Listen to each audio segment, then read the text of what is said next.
The sixth session of the 15th Annual Management Convention of Calicut Management Association is hereby called to order. Mr. Domenic, Chairman and Managing Director of CGH Earth. Mr. Mohandas, Chairman, 15th Annual Management Convention. Advocate Dinesh, past presidents, other dignitaries on and off the dais.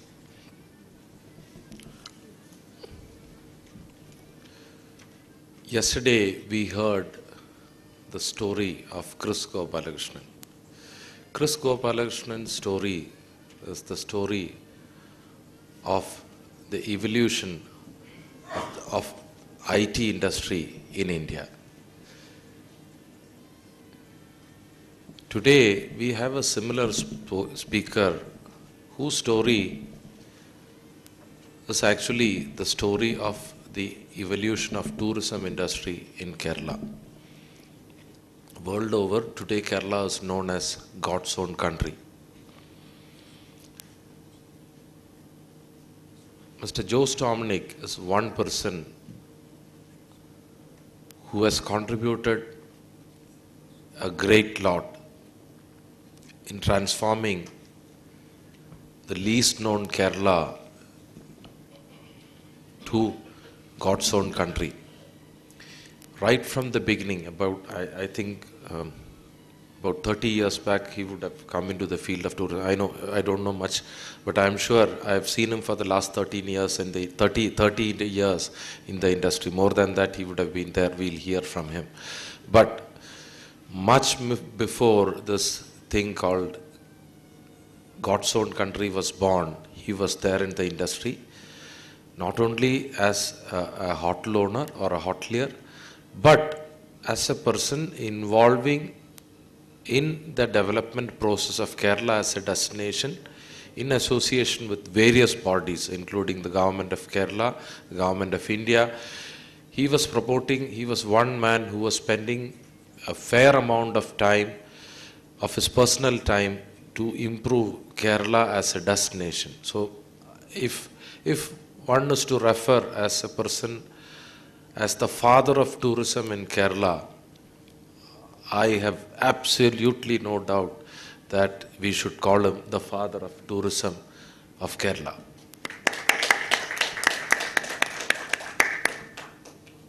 He is also the regional president of CII Southern Region.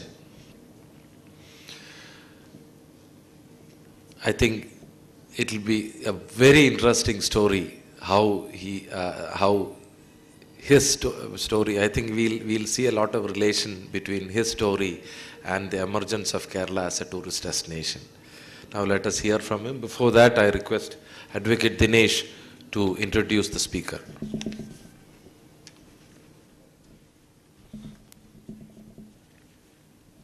President Roshan, Chairman Mohandas, and the speaker for this session, Domenic sir. Kerala has only gained by refusing industries. Thanks to those red flags which drove off the Somstack invasion for Kerala remaining pristine, clean, and adored universally. If I say that this is a statement by today's speaker for this session, I am seeing a lot of eyebrows going up and confused faces, because throughout for the last so many sessions, CMA or we were only listening that Kerala is protesting against, say, industries. Here is a man, when I saw this, because listening to such a successful businessman offering kudos to red flag or to the protest against everything syndrome, which we usually discuss about, is going to be something very curious. But when I read this statement, the one thing I got convinced was we are going to listen to an optimist who finds opportunities in every adversity. Mr. Domenic is honored and regarded as one of the key architects of Kerala's tourism success story. He is a chartered accountant by qualification who reluctantly left a comfortable job with very famous A.F. Ferguson in Mumbai to assist his father to run hotel casino in 1977. He is presently the Managing Director and CEO of CGH Earth, formerly familiarly known to us as Casino Group Hotels. This group is having 6 upmark resorts in Kerala and 3 outside the state, and all of them are eco-friendly, exotic places. So I would suggest, if you feel like having a relaxation and sleep, better we will have it at his resorts, not during his sessions. So, known for pioneering new approaches in resort development, and has received Special Commendation Award from Ministry of Tourism, Government of India. He has served on several central and state advisory panels on tourism. He is a member of Panel on Tourism of ASSOCHAM and CII. He has served as the Honorable Secretary of FHRAI, Founder President of Kerala Travel Mart, Past President of Thai Kerala Chapter, and Cochin Chamber of Commerce. His success mantra, which probably will be elaborating, is very simple. Be ambitious, not greedy. Stand out with simplicity. People pay for the difference. Ladies and gentlemen, proudly presenting before you a man who is ambitious, who is simple, and the one who repositioned Kerala's tourism possibilities differently, Mr. Jose Domenic, MD and CEO of CGH Earth Group. Advocate Dinesh, you've told me facts that I did not know about myself.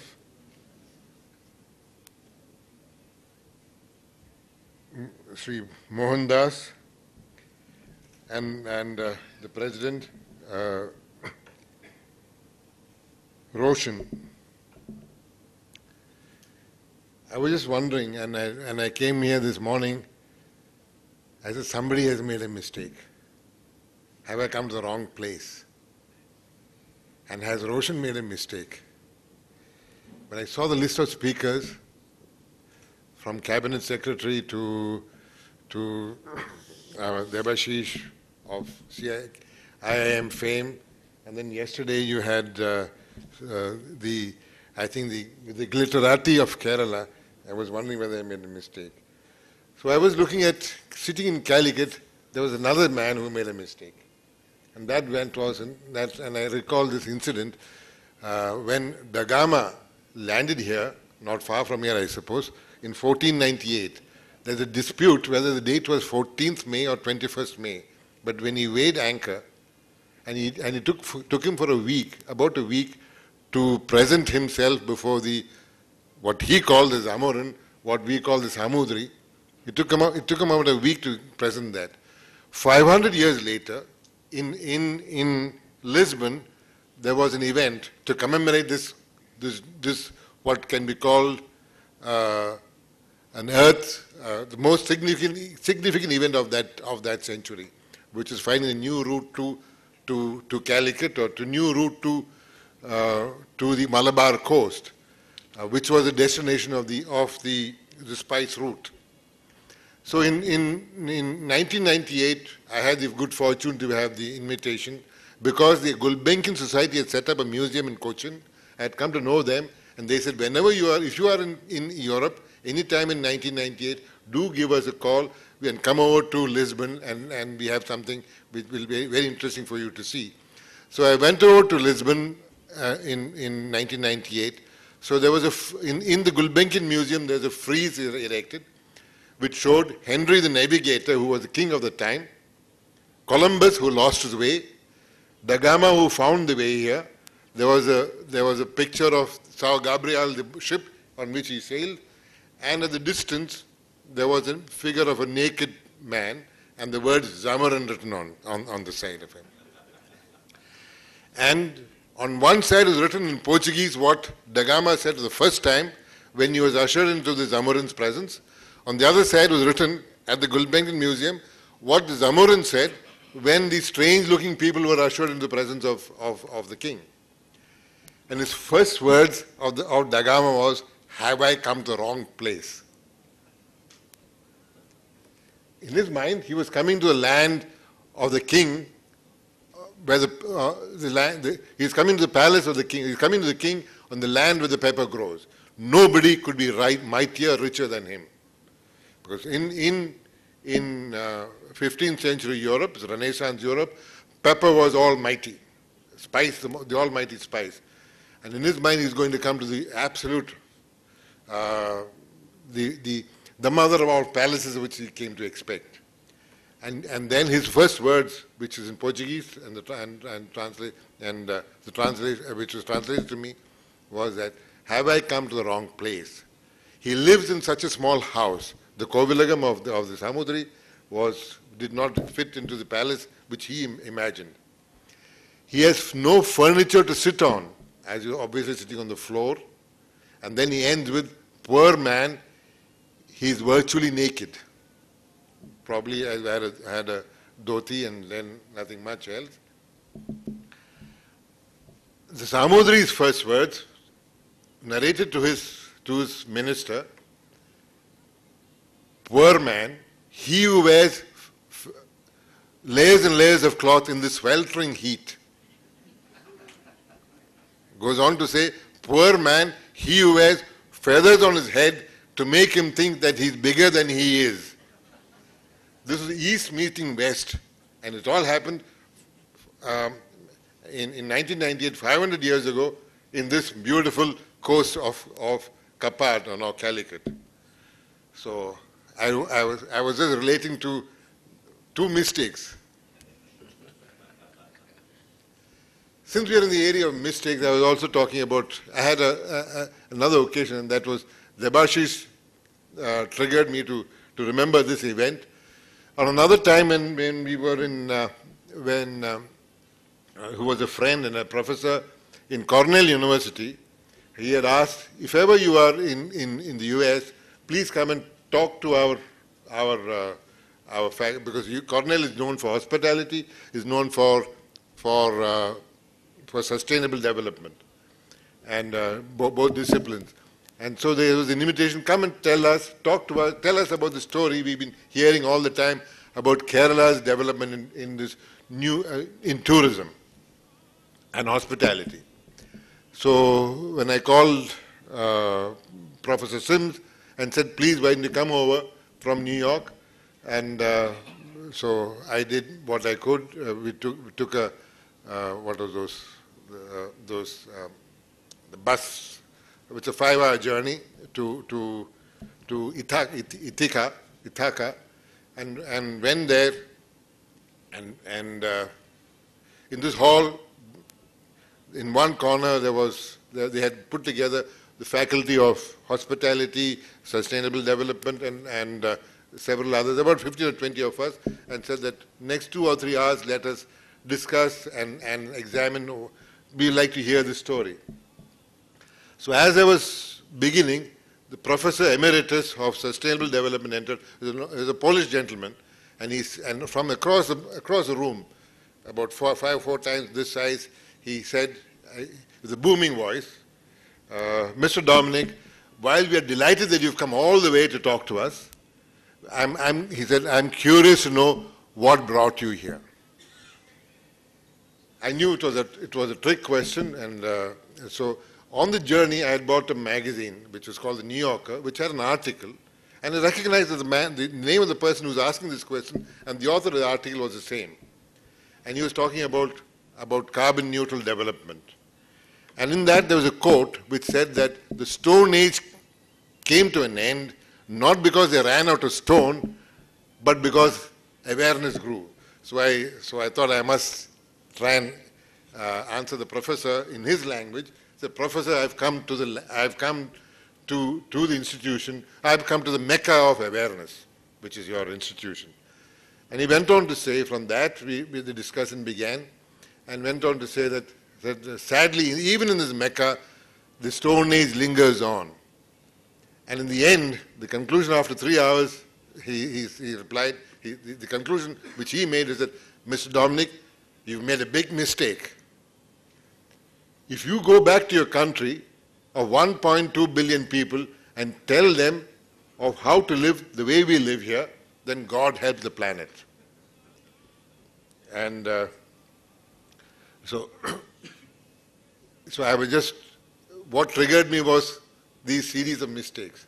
He said, please, what we have to do is come and learn from you how 1 billion people live so happily and so contented, and without having to, in fact, in the article also there is talk about the energy consumption per capita.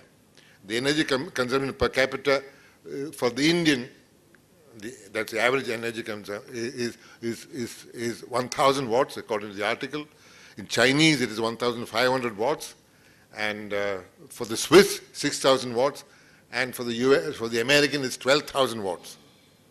And if he were, and they also say that for the planet to survive, the energy consumption per capita should not exceed 2,000 watts. So India can go up another 1,000 watts, and the US has to reduce by another, by 10,000 watts, which is impossible. So we cannot live the way, or we cannot go the way that they cannot continue to live that way, and we cannot afford to go that route at all. So there's a new paradigm necessary, and that's a wonderful learning of how an actual realization how India's growth, India's story, and India's ideas have tremendous relevance to for the survival of the planet. While we all the time go around and seek collaboration, we seek ideas, we seek capital, there's something intrinsic about what we have here. So I think that would give a preamble to what I should share with you, for which, since it was again triggered by Zebashish, who was quoting poetry, and another word came to me, another poem, and I couldn't remember the poem entirely, but I just heard William Lake's poem, and I remembered one line in it, which said, finding a world in a grain of sand. And that, so I know that today's discussion, or this program, is my life, my message. I shudder to think what I could carry, what I can share with you. And so, unlike Debashish, who prepared for 10 hours, I thought I'm going to make a long train journey, and I have many, many hours to prepare something. So I kept this preparation aside for the train journey. So I sat next to, in this compartment, next to a person, and then we started a conversation which was so engrossing that for the full 4 hours, I was fully engrossed with the conversation with him. And so I could only have the time to share with you is from as I go along. I would using Bajpayee's words, meander along.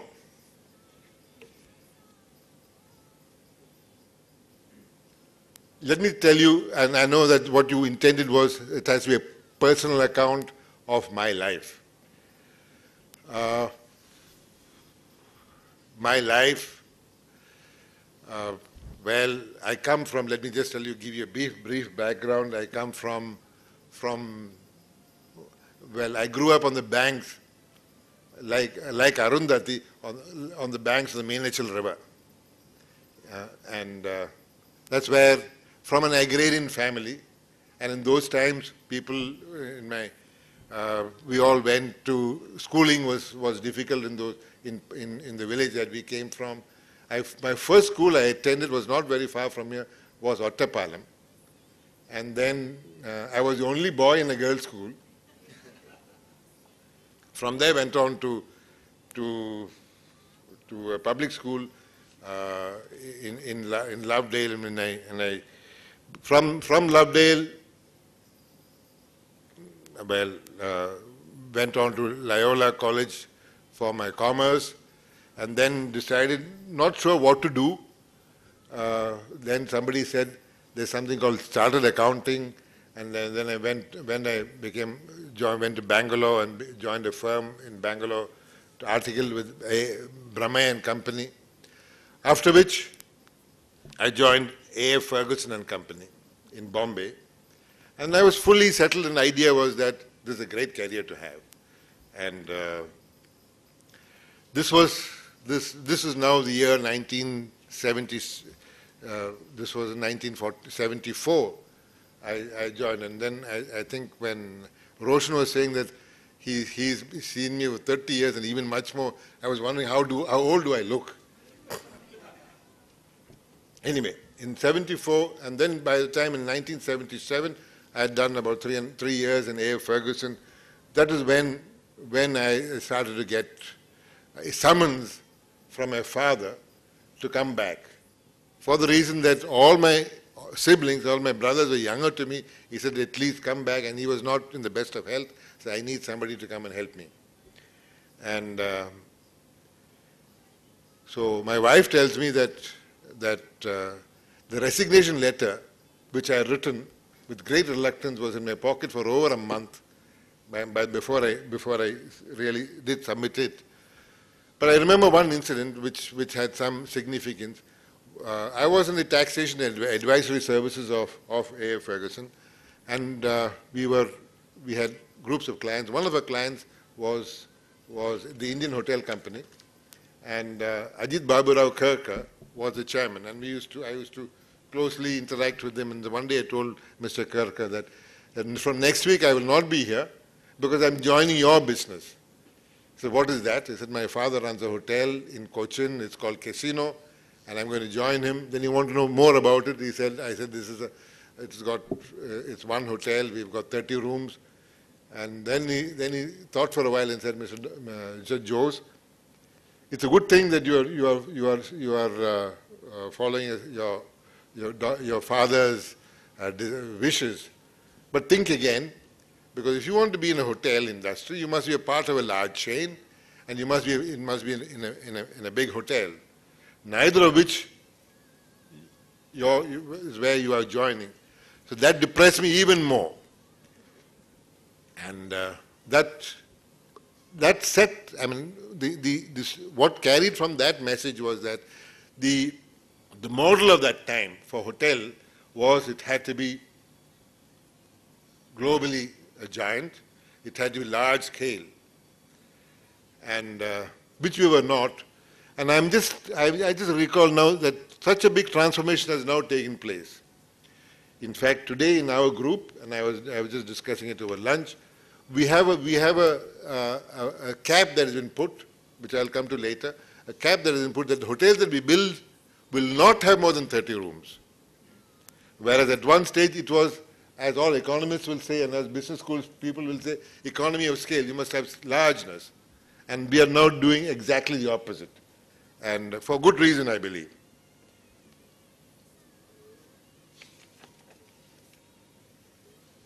So having come back to and join the business, I promised him, I promised myself 2 years I'll be here. By the time my younger brothers will come back and join, and I will then go back to what I thought would be my career profession.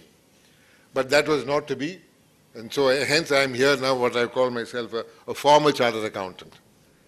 And so in the beginning, it was by the time I came here, this is 1978, and tourism in Kerala was not what we see today. Travel to India was not what we see today. And even in the enterprise, our own attitude to enterprise, it was a tumultuous period Kerala was going through. If you really put the clock back, I was born in 1950, and 57 was the year in where Kerala had Kerala had the world's first communist government elected to the ballot box. We had a very elaborate reformation program which has just been on land reforms, which has just been completed, and that as Steen writes in his book, a state in which ran reforms and the most massive investments have been made, unprecedented in any part of India, in education, health. And all together, I'm just recalling that how a nation builds up, and then Roshan or the advocate Dinesh talked about that statement, which goes on to say that the red flag and the brand of hammer and sickle saved Kerala from the smokestack, and it saved it for a new industry of the future, a modern industry. I just take another incident. Some much later, the ministry, the Director General of Tourism in Delhi was from the Gujarat cadre. So she invited me, said, come and do something that you've done in Kerala, come to Gujarat and do it. And I went across to Gujarat, so I had the opportunity to travel from Kutch, Mandvi, right up to the Pakistan border. The offer was, you pick up anything that you want. This is maybe in the mid 80s. Pick up anything that you want, and land blocks of about 100 acres. You would have to pay a 99-year lease premium of about 5 lakhs. And so it's a magnificent course. The only difference was that here, now and then, this must have been early 90s, now and then you'll find suddenly a factory being set up, a cement plant coming up, a petrochemical unit is beginning to come, a pharmaceutical unit. So when we came back to Gujarat, to Gandhinagar, in the discussion that followed, I said there are two issues that we have. One is, I'm sure you'll solve it, that after a meal, perhaps when you set up we are going to set up a resort here, you must have an enabling environment. At least a glass of wine can be had with a fish. In Prohibition Gujarat, I know it's a problem, but they said they will find a way out. I'm sure they have found a way out. The second issue I mentioned is that I would like some kind of a security that with a radius of 5 kilometers around the place that we set up, you should have some way to see that a smokestack does not come up. A petroleum unit or because these two, an ecotourism unit and this, they cannot coexist. To this, the bureaucrat they were astonished. That's not possible. For a minor investment like this, why would we forsake such large investments to come? And then the counter question they gave me was, what about in Kerala? Have you taken such guarantees from your government in Kerala? I said, in Kerala we don't need to. The social structure or the political climate here ensures that the smokestack doesn't come up. This is I thought, since I'll go to Lakshadweep.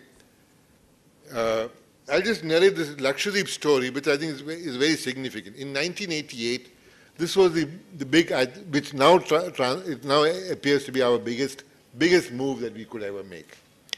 And Lakshadweep, this is the island of Bangaram. Prime Minister Gandhi visited Bangaram in 1987. In 1987, he had this glorious holiday, well reported, and talked about all the kind of champagne bottles and beer bottles found on the beach after the Prime Minister left, and along with his friends who had gone there. A decision was taken by them at that time that the government hotel on the beach on this island will be privatized. And invitations were sent from the Ministry of Tourism to the hotel industry in India. And we too, in Casino Hotel, was probably we received only because we happened to be in Cochin. All the otherwise, the big hotels would have got the invitation. The invitation said only this, that they intend to privatize the island, come take a look, the hotel on the island, come take a look and make a proposal as you deem fit. And the grapevine said the big boys are all going to be there, the Taj, the Oberoi, the Leelas, and the international brands like Four Seasons are all going to be there. And so I thought to myself, what chance do I have? But except we sent out in a letter that we too are interested to give a proposal as we deem fit. In my mind, the only reason I did that was this is a good way to see the island, nothing more. So we went, we were flown. In those years, the airport had yet to come up. We were flown by helicopter to Bangaram Island, flown next day to Kavaratti. And so they were taken in batches. In the batch we went at Government House the next day. Questions were put to us. What plans do you have? And most would say that we will take a few months to give you the proposal what plans we have, because we're going to do and in 1988, 1 crore was a figure I could not even conceive. It was too big an amount. And our other co-venturers were talking about 50 and 60 crores to be invested. So each one would say that they would need a few months, but they will make it bigger and mightier than Waikiki or Cancun, or big names of that time.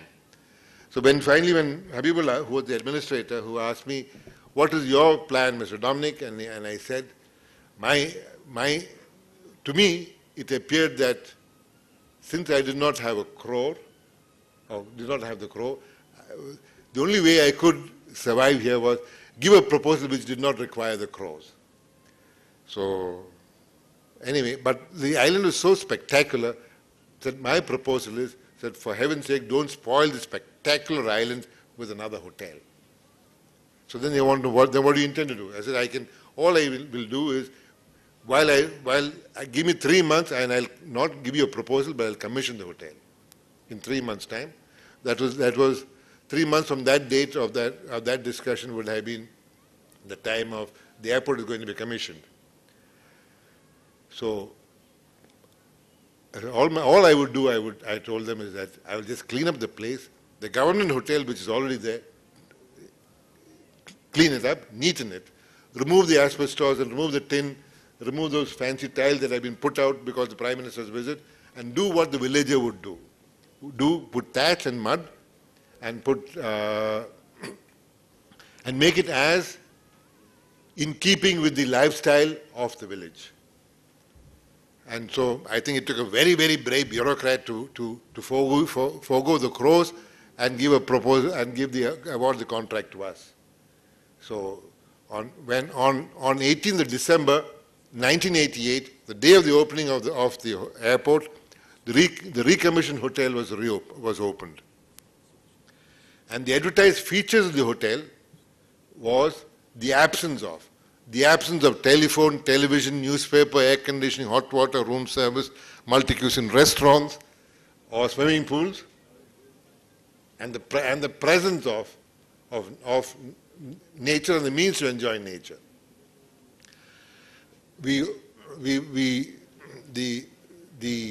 Secretary of Tourism at that time was Mr. S.K. Mishra, who is a good friend now, and he was aghast when the contract was awarded to us. He said, who are these?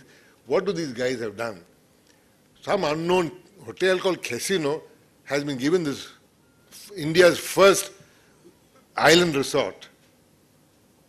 But anyway, since this is a committee was appointed by the Prime Minister, he laid off. and then he later told me, I added to it some conditions because I knew it's going to fail, and when it failed, the Ministry of Tourism should not be blamed. And they added several conditions to it, which today is now look like well thought out ecological regulations, which said the water that you draw shall be from a 1/6 capillary tube drawing water on groundwater. The energy that you use will be restricted to 24 kW. Carrying capacity of the island shall not exceed so much, and coral shall not be taken and used. No sand of the island shall be used, and a whole list of regulations were laid down.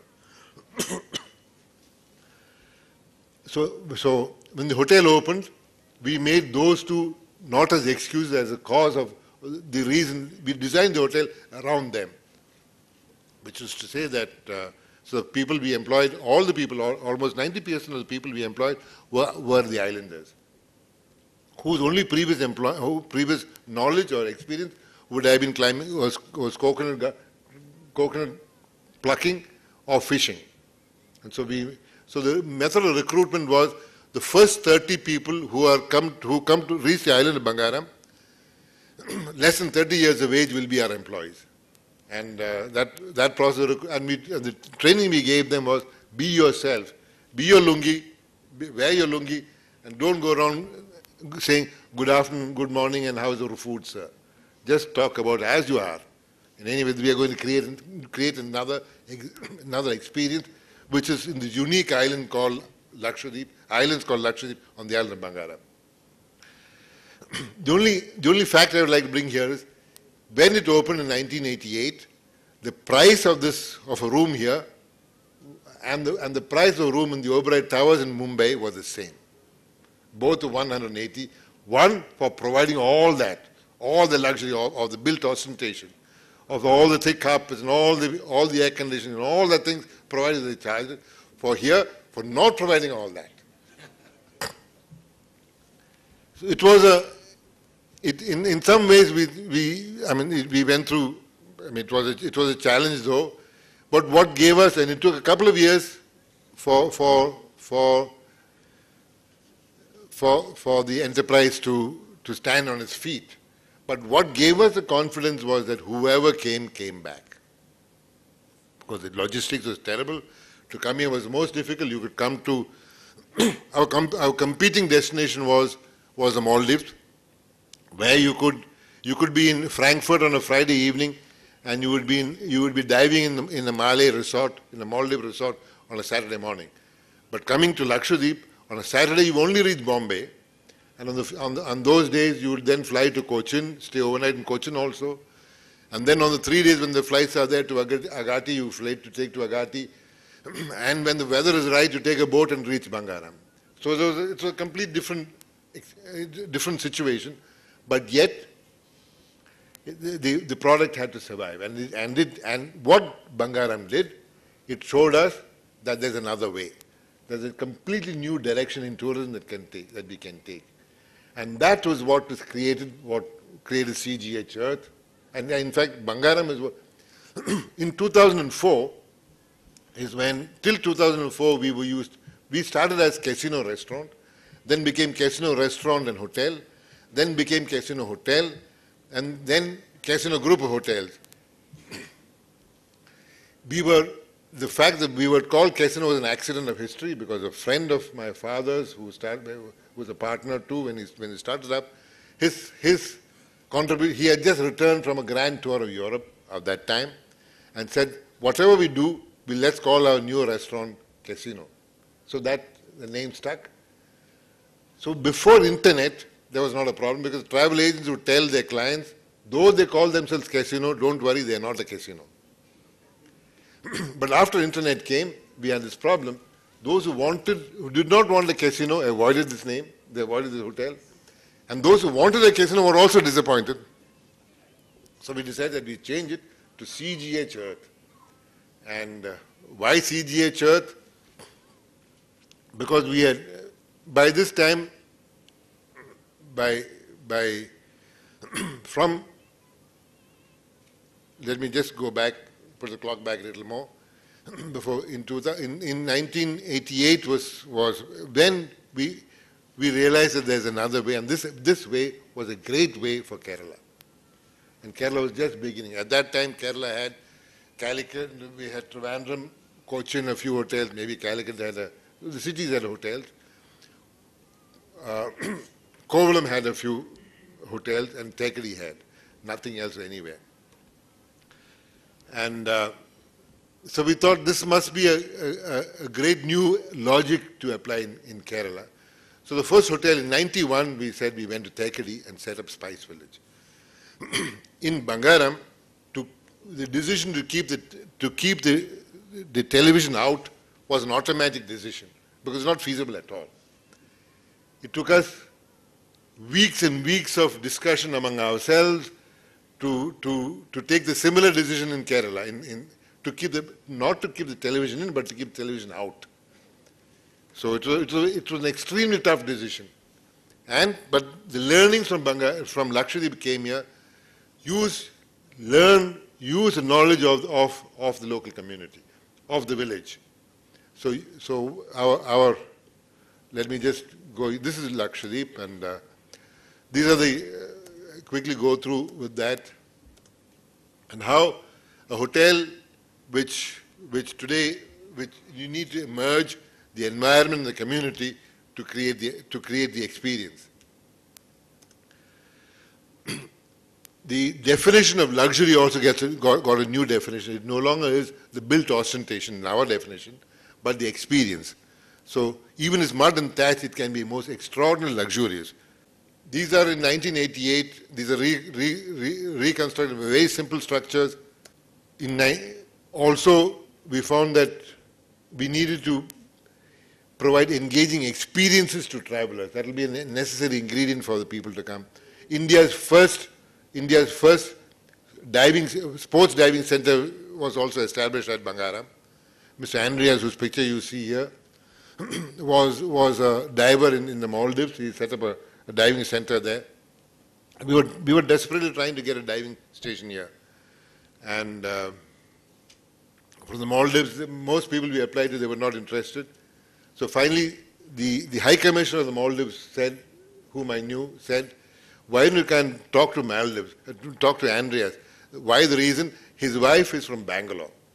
Maybe he will be interested to come to Cochin because Bangalore is closer to Cochin than Maldives. So he went and talked to him, talked to Avril, his wife, and said, "This is a good way. Convince your husband to come here."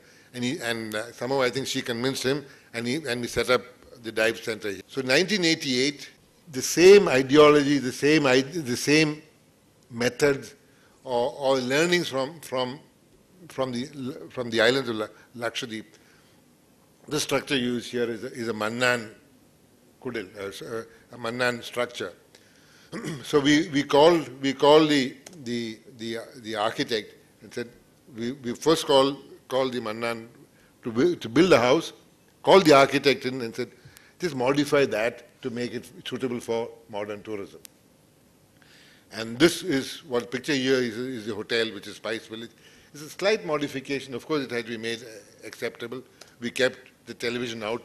We kept the air conditioning out, and many of those facilities out. When in 1991, when we applied to KSIDC for a loan to build this hotel, which was it had 40 rooms and it cost 120 lakhs. The reply we got from KSIDC is that hotel industry or tourism, hotel is not industry and therefore it's outside the ambit of lending from KSIDC. So now again see, today the entire portfolio of KSIDC, 90% of the portfolio is lending tourism industry. Spice Village was in a way in 91, I'm now quoting another somebody who's doing a case study on some of these kind of developments to see what the impact Spice Village had on Kerala tourism. These ideologies which now appear to be the standard practice, it was almost a standard operating practice now for all people coming to Kerala or investing in Kerala. At that time, the model was different. The model was big and to create structures which were ostentatious. So in this model, it cost about there's a rule of thumb in hotel pricing which says $1 for every $1,000 of investment. Translate to rupees, 1 rupee for every 1,000 rupees of investment. So we should these structures cost 3 lakhs, which means we should have charged a price of 300 rupees. But we priced it at 2,500 rupees. But for what? Because the best things which could be provided here was nature preserved. And nature preserved doesn't cost money. It just takes an attitude. I remember that our neighboring hotel, which was a Taj group, which a magnificent hotel was set up in the neighborhood, which is now a Mahindra hotel, where it must have cost about 20, I remember the figure was about 22 lakhs per room. But yet when the hotel was built, the customer preference, the customer ability to pay was desired or ability to charge a price was even though was higher for the 3 lakh room than for the 22 lakh room. So the model, I'm only trying to illustrate here, the model, a new model has emerged. What it did, and this is something which I'm now taking from this case study, which said that the Spice Village model showed to the local community, because Spice Village model was local buildings, local structures, lower cost, local food. The employees were from the village. They wore dhoti and they wore, everything was local. You're literally a local, it's a local solution. Did it. What this, I think, was the beginning of Kerala tourism's growth. Local entrepreneurs did what they could, which is small, in a manner which they knew, which is local. That created Kerala tourism. And that continued to spread from here, and our next hotel was the first hotel on the backwaters, which was Coconut Lagoon. Then I think that was 93, in about 92 or 91, 92, Babu Varghese made his first houseboat. And of course he's no more, and unfortunately went into all kinds of other issues. And the second houseboat he built, he talked to me and he built for us. So there was a new direction Kerala tourism was beginning to emerge with. And that starkly contrasted with, for example, with Goa. Goa was, and here again I'll bring back the smokestack story, that this is the only way we could have done, because FII, FDI investors would not come to Kerala and put those big bucks here. So this had to come out from local entrepreneurs who did what they could, which is small, and the only thing they knew was local. And therefore Kerala tourism began to grow as you say in Malayalam, Keralathinte Tanima. And that suddenly now the world began to change. The appreciation of products have begun to change. And so indigenous and small suddenly now became recognized as world class. Kerala's growth in tourism is, I think, on account of this realization. And another factor which is taking place. There's a Dr. Peter Adderhold who's a researcher in tourism in Germany. He used to teach in Denmark. He set up what he called the Adderhold Institute of Tourism Studies in Germany. I met him much later, maybe in the early 90s in Kabini, where we had an ecotourism workshop. The Institute of Adderhold Studies did a survey of why people choose a particular kind of destination, what do they seek in a holiday, and all from that world. And based on the survey basis, he classified his population surveyed into what he called two baskets. One basket he called the sun, sand, surf traveler basket. The other basket he called the alert, independent traveler basket. The sun, sand, surf traveler was one who wanted things sure, established. For sure it's going to be, you know exactly what you will get. More or less it translates to you, it also translates somebody who bought a seat and went where the seat went. Familiar brands, familiar food, familiar architecture. He's happiest if his neighbors are traveling with him. And that's the type of traveler which he called the sun, sand, surf traveler. About 95% of the surveyed population fell into SSS. In stark contrast to the SSS, he called them the alert independent traveler, the AIT.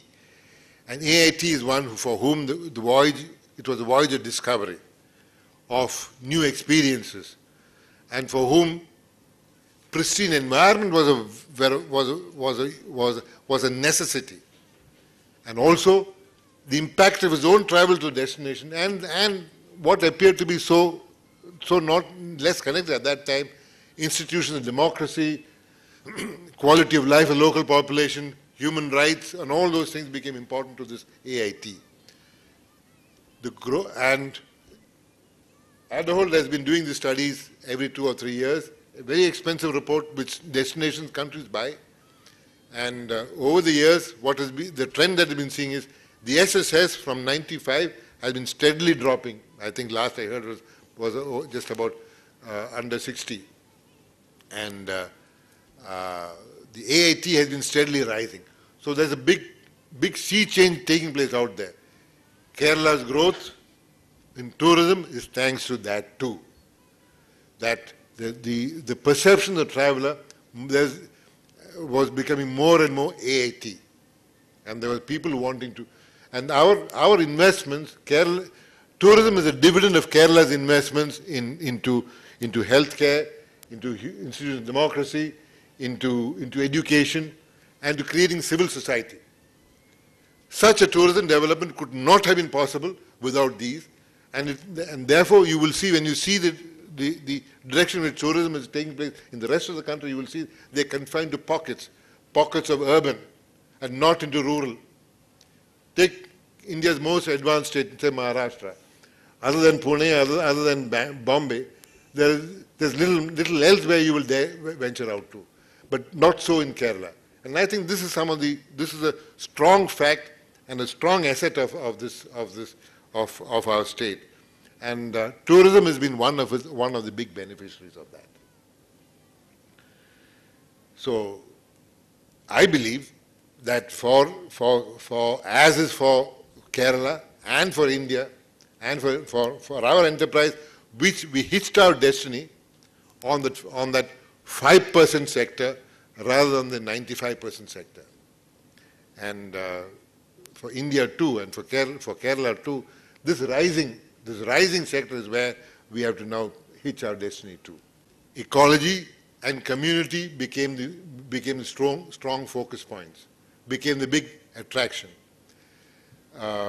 So the picture that you see, in fact, we are in the process of now converting the Spice Village will probably be among the first hotels which are off the grid, completely solar driven. And various other new community measures. The picture you see is a bullock cart, which unfortunately, this cart was one of the casualties of the Mullaperiyar strike, which took place in Tamil Nadu. Anyway, but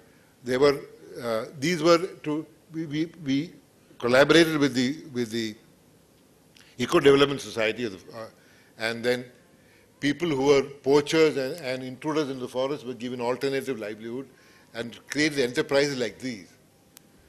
For them it was a livelihood, an excellent livelihood, which they would get, almost each of them would earn on most of the season about 1,000 rupees a day.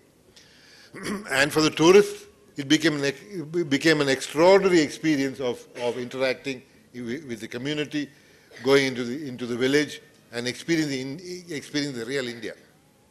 Small thing. These are the local and fresh became in this restaurant, for example. We do not serve anything we call it a 50-mile diet, which means that only food that is grown within a radius of 50 miles will be served here. What purpose? Empowering the local community, making a local experience is a very, very powerful experience because it's not replicable. Our 50 miles is not replicable in other 50 miles. So trying to create something which is not us, which is only trying to put ourselves into a what we call into a red ocean, and rather than trying to use our unique assets. Thus too I just take you across to just to give you a narrate. I mean, there's a Coconut Lagoon. Again, in 1993 was the time, I think the Gulf boom was translating to the remittances, and most people are converting their old Sarawat houses into modern concrete structures. Houses were on sale galore at ridiculously low prices. All the highways of Kerala were littered with housing material. So we thought, let's use that idea on this plot of land, We bought a couple of old houses which were demolished, brought it back, or some which were being demolished, bought them, carefully took them apart, and got them transported here, and made Coconut Lagoon. Which too, the freshness of the idea, the uniqueness of the idea, and the look, and being such a, it was, Coconut Lagoon was a celebration of Kerala's culture and art, Kerala's architecture, Kerala's cuisine. What it did to the backwaters, it set it on fire. Literally, no Gujarati girl could get married unless the boy, unless she offered the boy, or the girl's parents offered in the dowry a holiday on Coconut Lagoon. That was the situation on the backwaters, literally. And it said, and 1994, if you remember, was a year in the plague in Gujarat. And that's the year in which India discovered, domestic travelers discovered Kerala. Because till then, we had it was mostly inbound or international travelers. Backward, and I said as late as 1993, there was not a single hotel in the backwaters. Suddenly now today, Kerala's core attraction is now suddenly become the backwaters. All because, not because something came from the outside, not because we brought in technology, not because we brought some new, it's because we just use our indigenous resources, our own ideas. And that, I think, was the lesson of both Coconut Lagoon and Spice Village.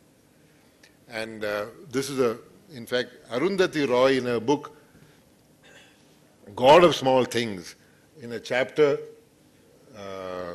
God's Own Country has a narrative about this building.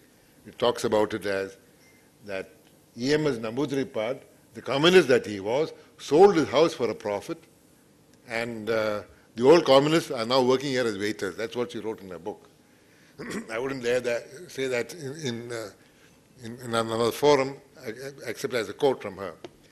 So the party took great offense at that, and sent out, I think the party newspaper sent out a correspondent here to check and came and asked the manager, EMS he was shown, this is the EMS house. Then he was asked the question, where are your old communist waiters? And but in some ways, and Arundhati made a great story about it, and so much so that what I'm trying to come to is our indigenous stories, our indigenous knowledge, all become our big assets.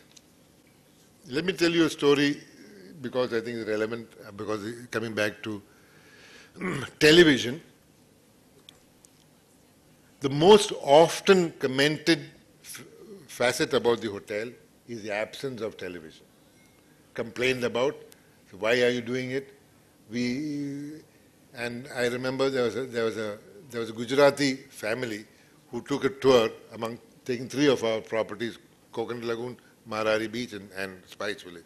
In the first place, he came, evening time, there was no television. So he in his comment card, he wrote a very strong opinion. There is no television. I missed my stock market. My wife missed her cereal. Next hotel, here too the same situation. You are charging 5-star prices. You're not giving us the facility that every hotel, even a 2-star hotel gives. By the time he reached Spice Village, something had happened. Then he said, in that time, the same person writing the third comment said, for the first time in my life, I've spent many evenings without watching television. And for the first time in my life, I spoke to my son. And then when I saw the butterfly thing, and my son took me out to the garden and showed me where butterflies came from. So holiday itself needs another definition. You can lift the bar. I think Kerala's story is exactly that. We can lift the bar. I don't know whether my time is fine. Okay. Now, here's a Vechur cow. what is the cow doing on a hotel lawn? Besides mowing the grass, it had another purpose. We took a course with the Vechur, for preservation of the breed of the Vechur cow, because this hotel is located in the village of Vechur. We said, let's preserve this. The Vechur cow was being removed in the 70s and 80s program because of low yielder. But then the numbers had come down to very small numbers. So, and we took it on as part of a project to propagate this breed and give back this breed back to the village. But to the hotel, what is it? It's the huge, as a CRM tool, as a customer relationship management tool, such a powerful tool.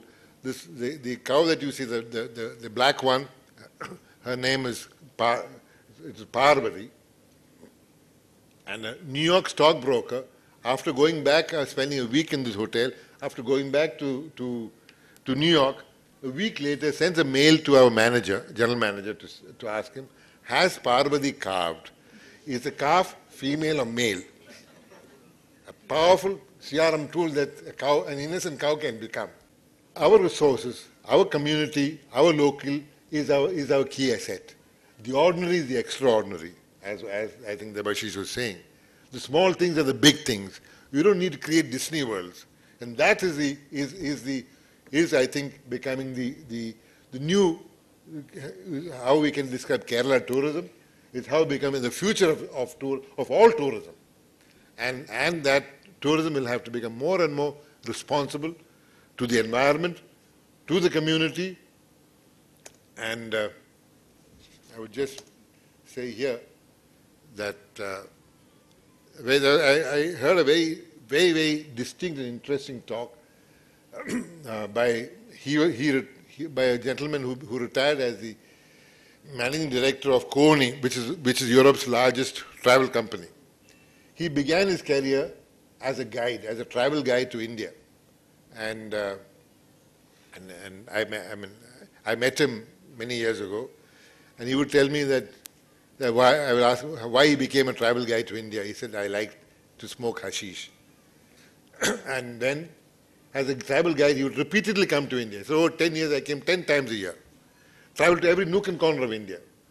And then, of course, he stuck on in Kony and then slowly rose up and retired as the managing director.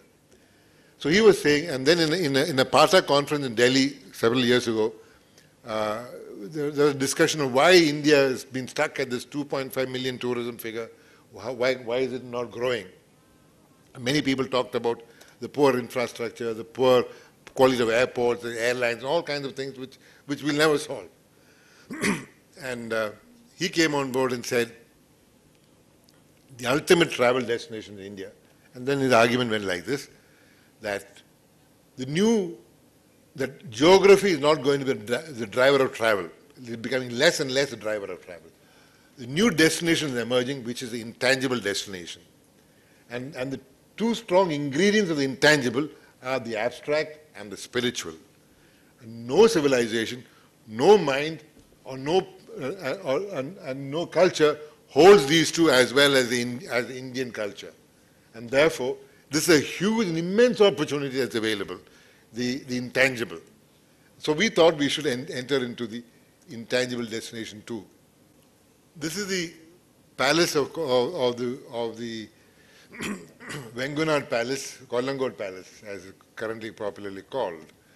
So one day the family called me and said, we are sitting on this palace which is falling on our heads. Do you think you can make it into a hotel? I said, fantastic. Hotels, Rajasthan has done a fantastic job with palaces. Then she said she's got one concern, but not a condition. The concern is that never before has meat been consumed in this palace, never before has alcohol been consumed in this palace, and never before has leather shoes been permitted inside this palace. So could you run a hotel with these conditions? So let's try and, that gave us the idea, let's make it a palace for Ayurveda.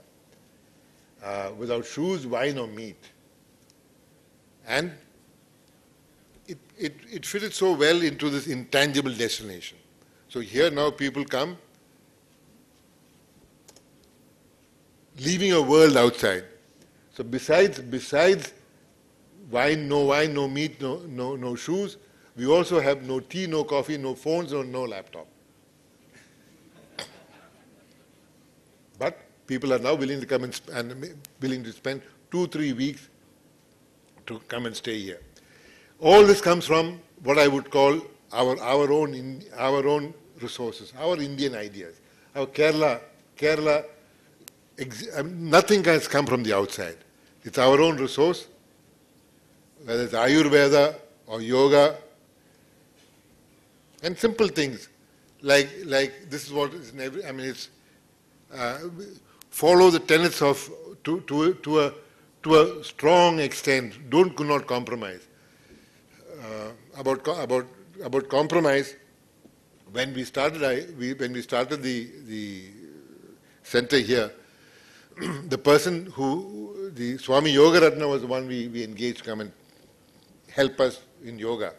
So she said while she revealed that, said one of her requests was that I should go and seek the blessing of her guru, which was the Bihar School of Yoga in Munger in Bihar. So in deference to her wishes, I went across to Bihar, went to meet the guru. We had to go and stay in his ashram for a couple of days. Finally, 3 days later, I was able to approach the Bihar school head. So I said, I've come to seek your blessing, and I've got some issues I need to have your opinion on. One, we are using your students and your disciples as in our establishment, which is for yoga. But there's two things. The two questions I have for you is, it's in a palace, which is luxury. And therefore, is there a contradiction between that luxury and a palace and yoga? Secondly, it's an enterprise which is a for-profit enterprise. We do all this for a profit. And these are two troubling questions I have. Can you just tell me give me your answer to that? So to the palace, he said, why would a king compromise? He will have only what is the best. So if you take the attitude of a palace, there's no way, that's the best way to preserve the integrity, preserve the purity of what you're offering. And as far as profit, that's the only way the enterprise can survive. That's the only way you will see that you will keep improve and make it grow, because the enterprise requires the profit and to grow. And then he also said, if you had told me that you started it to improve the world or to preserve the tradition, I would have said, oh, one more of those people. But anyway, this picture that you see here is the kitchen where Ayurveda text, we just followed the text, which they said that no steel, no aluminium, but wood, but stone, mud, bronze. But today there's been an article about this resort and this kitchen in the New York Times about how ancient traditions can provide not just provide modern solutions, but are equally valid and provide such an enormous and unique, compelling experience. This is the most difficult project we've ever undertaken. I don't know whether we are. See, in Kalari Kovilagam, when we set it up, it had, with great effort, we put it together. In the first few years, our occupancy was running at about 5 or 6%. We had huge, because there were many conditions were there. All these conditions about no, and there was also the condition that you have to stay a minimum of 2 weeks, and to get it into the market is such a huge task. But in the end, today it's probably our most successful enterprise. Only for the reason that we stuck, thankfully, despite all the temptations to do otherwise. The travel agents would come and tell us, make it 7 days. Why can't you give a wine in the evening at least? In fact, I had a customer, I remember his name was, he's a Swiss gentleman, he's a big publisher in Switzerland. He had heard about a friend of a friend of a friend told him about Ayurveda, and he came to Kalari Kovilagam. And he booked for 3 weeks. He's the first time to India, first time to even an Ayurvedic place, completely a stranger. So he called, his office called our manager, said, Coimbatore Airport, 7 o'clock in the evening, please pick him up. Our manager looked at the schedule, said, no, there's no flight arriving at 7. But anyway, since he had received a message, he went across. A Lear jet lands at 7 in the evening, and this couple comes out. 3 weeks later, 2 weeks later, I met him, and his first words were to me was, said, Mr. Domenic, thank heavens your staff were not overwhelmed by mine and my wife's, which we thought very, very simple demands. All we wanted was a slice of brown bread and with some cheese in the morning and a glass of wine in the evening. And believe it or not, that too we were refused.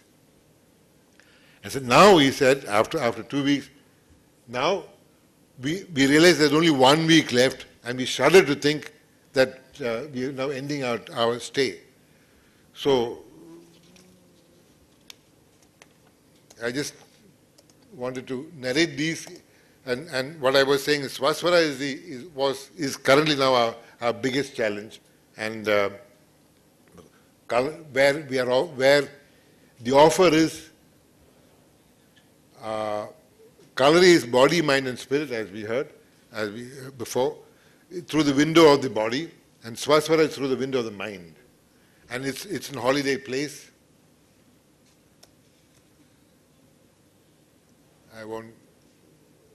Where the ingredients of the offering is, of the hotel is art,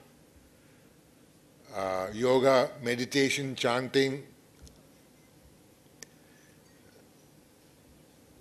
and people come here to do all this for a holiday.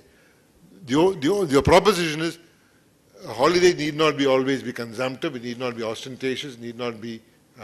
so luxury has a new definition, that more from less.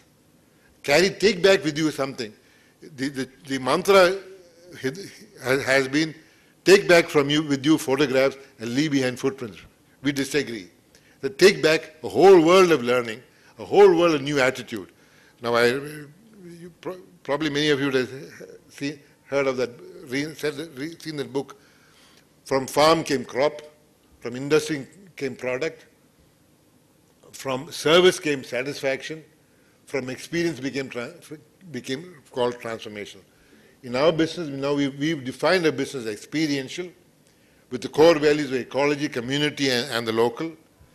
And we've said that the enterprise that we create cannot be replication of the same. It will have to be constantly finding unique and compelling evocations.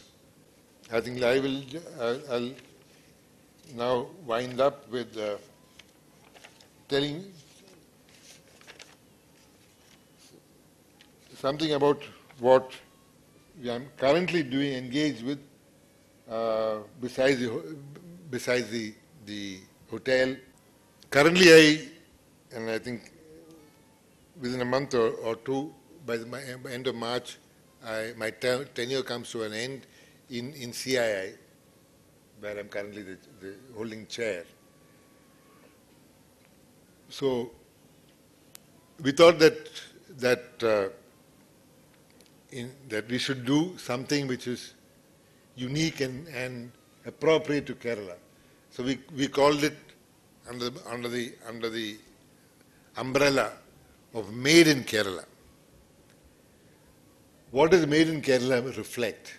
Made in Kerala is what I thought, what is our own, what is our indigenous, what is our own strength? How can we make that our biggest asset? Sometimes, very often, the Keralan, because as I said, we do well. People from outside of Kerala do extraordinarily well outside. Why should that be?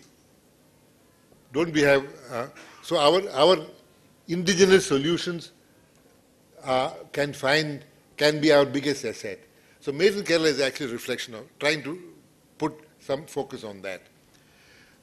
It will be, I'm drawing a parallel. German products or German manufacturers always use the term product of German technology. Product of German technology would mean well manufactured, precision, long lasting, and so on. No matter if it was manufactured in 1935 Germany under Nazi regime, but that had no impact on the product. Made in Kerala, on the other hand, reflects our aspirations of equality, of inclusivity, of participation, in fact, even argumentative. Amartya Sen's book, The Argumentative Indian, I claim, he found the title after he visited Kerala. I mean, in a sense, that is the nature of our being.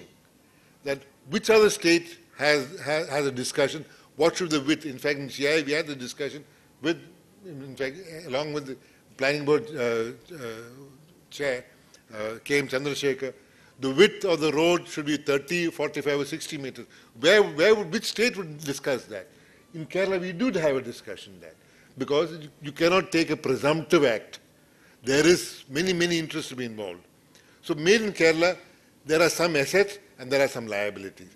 How can we make our assets our growth engine? So the purpose of the Made in Kerala exercise is to try and identify what our assets are. Some of them, for example, Cochin International Airport was a creation of what I would call Made in Kerala. It started out as a society of a large surge in demand, of people wanting to create something. Government of India said, look, we don't have the money. And in fact, Ghulam Nabi Azad, who was then the aviation minister, at that time his words were, if you people can raise the money, you go ahead and do it. And that was taken up and then started out and created Kerala, India's first corporatized airport, which changed the aviation story of India completely. So also in a way is Technopark. And the tourism story again is again finding a new model. So we wanted to focus on all these and to showcase industry, enterprises, institutions which resonate with the idea what we call Made in Kerala. These ideas that some very often and how can they make it an asset? Now we've got several examples of them, which would range from E.B. Unni, a rice farmer in Palakkad, 8-acre farm. He grows nyavara. He got a geographic identification of nyavara. He got it certified as organic. The only decision he took was that I will sell the nyavara in packets and not in bags. He is sold out for the next 3 years. And he sells his nyavara rice, which was earlier selling for 12 rupees a kilo, for 350 rupees a kilo, and he sold out for the next 3 years. So there is a solution, indigenous solution from ordinary farm. Likewise, there are so many other stories, and from the Sinthites to Thermo Penpal, rated as world-class manufacturing centers. What is Thermo Penpal? Thermo was a unit which is now rated by the Japanese, which is a Japanese company which does it, as the best manufacturing facility in all the world. And who are the people who are sitting at the assembly lines or at the manufacturing? Are fisher folk, who are able to match world standards in hygiene and biopurity. So there is an asset here. There is something which strongly which can change the way the state can be. Very often we see that we are saying that. I remember when I was in the Chamber of Commerce, P.H. Kurian was the industry secretary, and BMW was being quoted at that time to make investment in the state. They were given land free, there was a red carpet thrown out, they were wined and dined, and of course they also took, on the day when they were here, also the bung took place. And so Kurian one day called me and said, look, can you people call these BMW people, host them from dinner, and the government will keep out, you talk to them. So we called them over, we had after over dinner, we asked them, so what's the problem? Tell us what's really the issue? So then they were quite candid and they said, look, people think that we are afraid of the bomb that was there and the red flag. We are not really a problem. But look, from where we come from, in South Africa, for example, when we send 30 cars out, if 27 reach, we are happy. Here we know that this will not take place. Our problem is not that. Our problem is that, take for example, the restaurant that we were in. How do you rate a restaurant? Do the locals eat here? If the locals don't eat here and only tourists eat here, then there must be some point that we are missing. Our problem is exactly that. And what they said is, if we have been wined and dined and told everything, but we don't find anybody else putting up manufacturing here, even locals are going out. So we must be missing a point. Probably that is what lost us at that enterprise. I'll just say that my life, my journey, I don't know whether I've covered the topic adequately, but it's been I think I'm glad it has been in Kerala. I couldn't dream of doing it anywhere else. Ordinary people doing extraordinary things is what the state is. In fact, I was in Bombay the other day, and a friend was saying, the difference between Bombay and Kerala, I mean, that's an aside. Said in your state, people when they, in Bombay when you have it, you flaunt it. It's exactly the opposite here. There's a sense of, equality, the sense of egalitarianism is somewhere prevalent. Somehow that somehow comes out in our culture, in our way of thinking, in our enterprises too. The other day there was Deepak Chopra who was on television talking about when he had come to Rajasthan, to Jaipur, for the book festival. He made a statement, and I don't think the exact words that he said, but quoting from that, said, "You are the man I have been waiting for." Nobody else. I think each of us saying to ourselves, "You are the man I've been waiting for."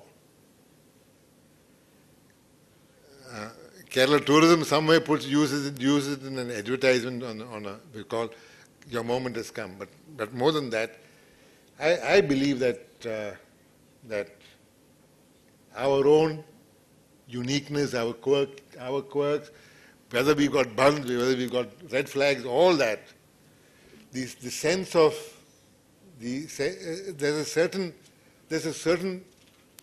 quality, our green, our inclusivity, are really postmodern, and we are therefore capable of a transformation into a postmodern, leapfrogging over beyond the Industrial Revolution into a postmodern environment.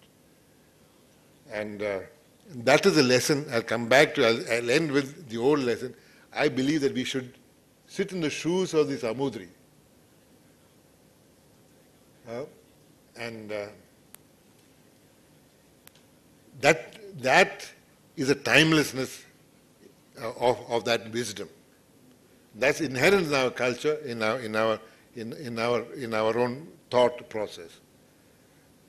And whether it is in tourism or whether it is in any industry, in our education, in health, in our own way of life, the way we build houses, the way we live, it'll get to be experienced. with these words, I think I will, and the time is now 2 minutes past 3:30, and thank you for giving me the opportunity to not to give a speech, but to meander along and just talk about a journey I've been enjoying doing, and I hope you too will join in the similar journeys in your own ways. And I enjoyed this train ride here. I look forward to the train ride back, and a very good evening to all of you. Thank you.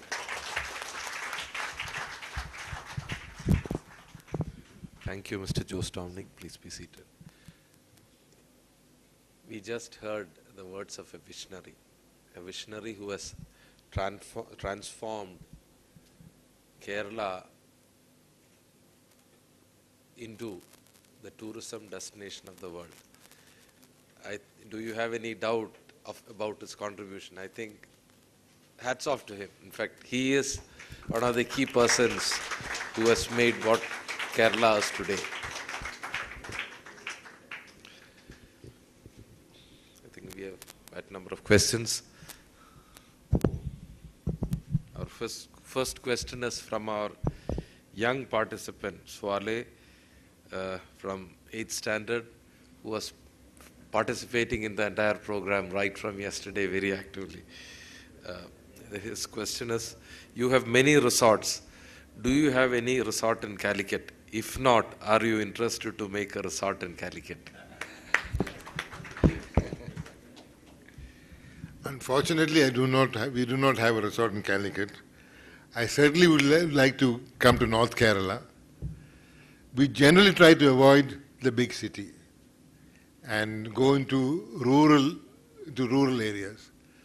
But who knows, if there's something interesting coming up, in the Calicut need not be excluded. So, to the questionnaire, I would say that to further on to this question, I believe that the future of Kerala tourism is in north of Kerala, in the Malabar region, and my only wish is that you learn. And the biggest advantage Kerala had was we could learn from the mistakes of others. When there was a festival of India, some of us were invited when Madhavrao Scindia was there, we went along with him to Thailand. And the king of Thailand at Barasat University had a workshop, a seminar. And at that time, India was 1.5 million tourist arrivals. Thailand was about 5 or 6 million. In a small country like that. And we all wanted to go and learn something there. And in this workshop, which was participated by captains of industry, the bankers, central banks, everybody was there. And to our surprise, most of them said, "You people are so lucky that you are starting now, starting fresh. You therefore need not make the mistakes we have made," which in Thai we know what kind of consequence that has had.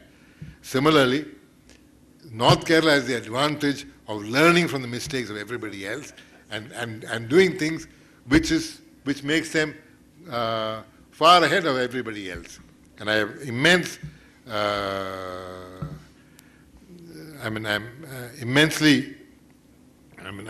we've been doing some little research on trying to find out locations and the cultural context in which the North is, and I'm sure that it is going to be the Kerala's strongest asset. Thank you, Mr. Jose Domenic. The next question is from Mr. Colonel James Hunt. Can tourism survive in a zero energy scenario and industry consuming less or no energy?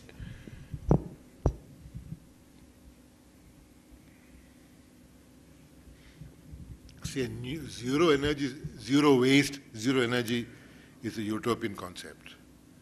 But between 100 100 and 0, there are a lot of numbers in between. And as you reduce, it's a big achievement. Already I think Kerala's per tourist consumption of energy will be lower than most other places.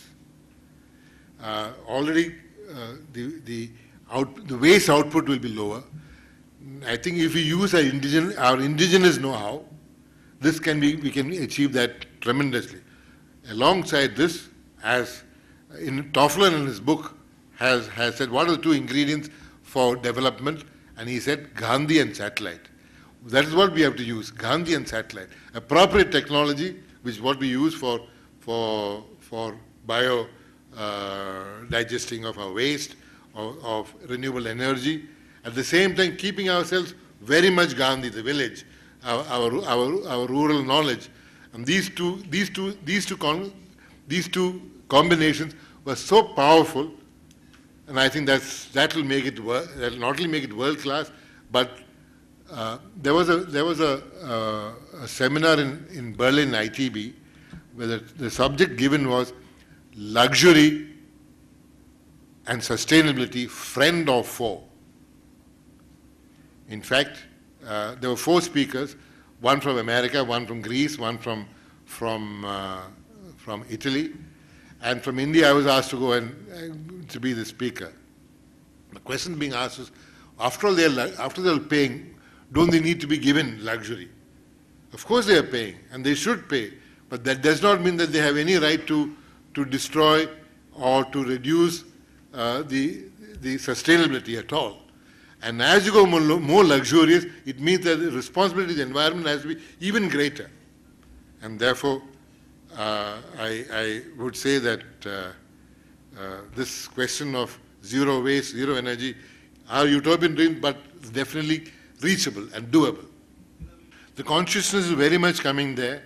People know, and in fact, there was the concern is that as the carbon content of your holiday has to get reduced. So if you got a long haul, the carbon content is already high, so then the rest of it has to be that much lower. Absolutely, I think there's a great consciousness coming in.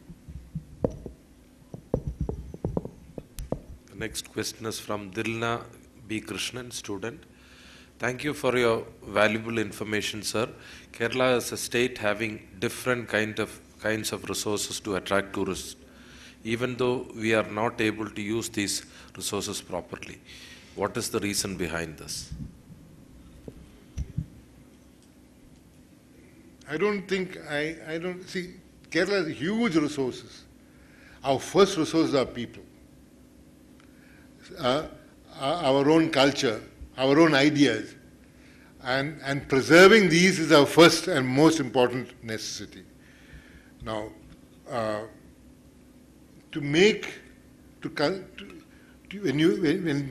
we interpret to using these resources, what does it mean? It would mean that let's take an example. If you go to the backwaters, the backwaters is seen as a place of calmness, of the swaying coconut palms, of punted boats, and it's a huge water body, an enormous water body, and one of the biggest on the globe. So utilizing the water body is one way. Now many parallel proposals keep coming in. You hear about it all the time. Why don't we have jet skis? Why don't you have all kinds of fast boats, amusement boats, and all that? So I think here the choice has to be made. I think we have to make the choice. We cannot be satisfy everyone. I think we have to choose the customer very well. I believe, therefore, the construct of our customer should be the alert independent traveler, and without compromise to the community, without compromise to the environment, it should be the traveler. So in fact, his requirements should be below that of community and environment. So utilization of our resources. On the other hand, I would word it this way: preservation of our resources are first and foremost requirement. If you preserve it and keep it as they are, in fact, even if it's possible, even our heritage. If you enhance it, our competitive strength, our ability to keep continuing to attract people will be all the more greater. So utilization, I would put the word preservation and conservation to it. This question is from Mr. Tilakandan C., Associate Professor in Calicut Law College. Do you strongly believe that the future of Kerala lies more in protecting its environment as such and tapping its potential for full employment and happiness? Strongly. In the other day, at the planning board, there was a meeting which was chaired by K.M. Chandrasekhar, and Montek Singh Ahluwalia was there. So the talk was about development, to maintain rate of development, to sustain development. Should there be a compromise on ecology, on ecological considerations? So this is a big debate that is now going on. And there's a strong volley of argument. In fact, Mr. Ahluwalia was saying that all our coal resources lie under the forests. Our rivers, take the example of just to showcase the point, our rivers and our sand. You have to build with sand, therefore you've got to mine our rivers. So for the sake of building, should you allow mining of our rivers? If you do, your rivers will not exist.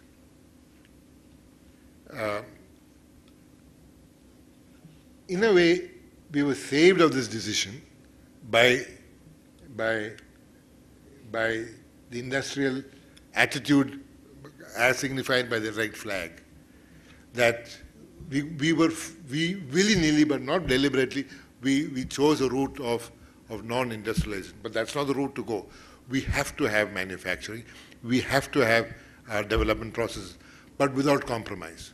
I don't think that environment need be compromised at all, and development need not be. And today we have the technology and the resources to do it. But perhaps we'll have to choose the kind of industry, to choose the kind of customer that we want for tourism, in fact, and choose the kind of activities that the scale. We cannot have large scale, perhaps, so that our roads are able to handle it. So there must be some appropriate measures that are undertaken, and preservation of our environment is paramount and cannot be compromised. That will be my simple answer. The long debate can happen. We are stopping the questions. We are slightly behind, a few minutes behind schedule. One request, sir, if you can give us the presentation that you had shown here, we'll circulate it among our members, if it is okay. Yeah. There's only collection of photographs. Okay. But keep it. Right. I think. Okay. Right. Or you can ask your secretary to send me. I can. Right. So over to the rapporteur, Mr. Advocate Dinesh, for the concluding remarks. Sir. So you were having a doubt, but I would say that you primarily proved 2 points. First thing, you are not at the wrong place. And second thing, Roshan, our president, did not make a mistake inviting you as a speaker. So I would say we are really fascinated towards out-of-the-box thinking. Really, we had an experience where we would venture. We heard about value for money, value for many. Now we had seen nothing for money. He is charging for offering nothing. It's a great, fantastic idea, and really something youngsters will be looking towards. Ashik is going to have trouble because your son is very much fascinated looking at the photos. He'll be asking you to take him for a vacation. So I briefed about his success mantras. Be ambitious, not greedy. I think he is really putting, here is a man who had really put that into practice in the business he is doing. Exploiting nature is actually a sense of greediness, but enjoying nature is something we are all ambitious about. He again spoke about the second thing as being simple. We had seen how simple all the constructions are, how simple the points are, from farm to fork.